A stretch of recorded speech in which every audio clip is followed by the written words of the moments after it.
ប្រឹងយ៉ាងណាទុំរួមខេមរាបានដូចសពថ្ងៃ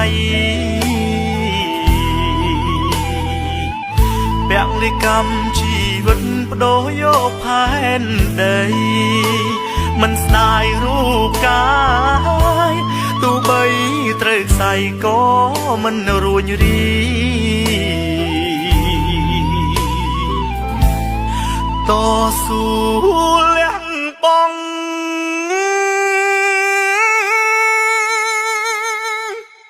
ស្មោះត្រង់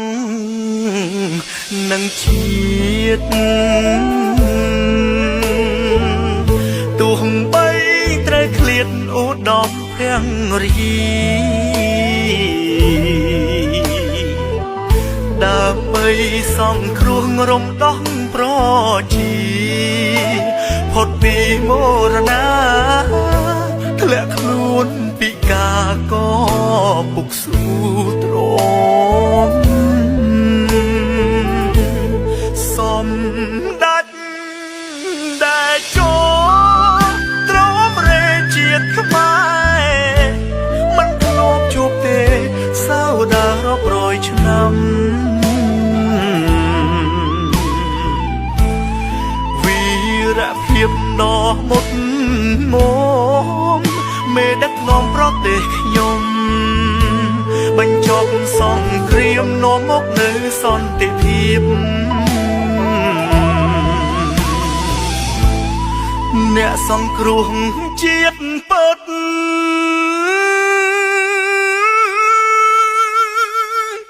បដូរជីវិត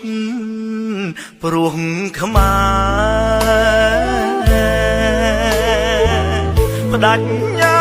មើលថែមិនដែលចង់ឃ្លាត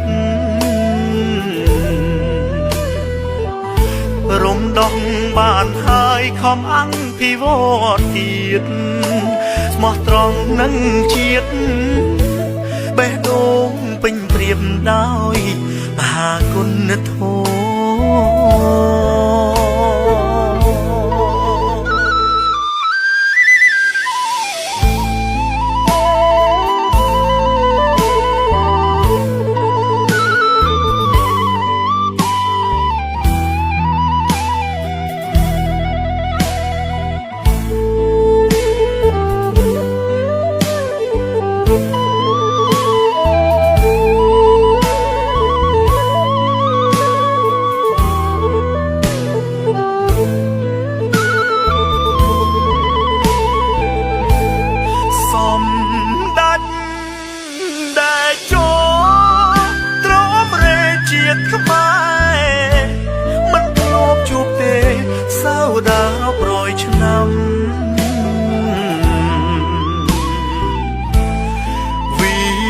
ភាពដ៏មុត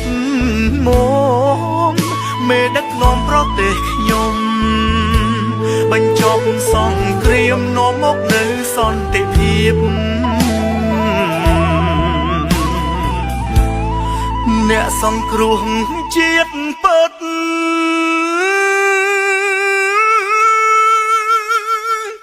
បដូរជីវិតព្រោះខ្មែរ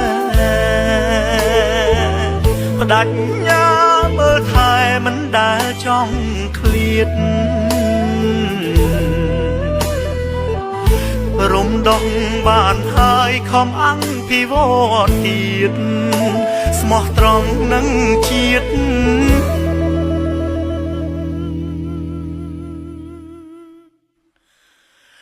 បេះដូងពេញព្រៀបដោយ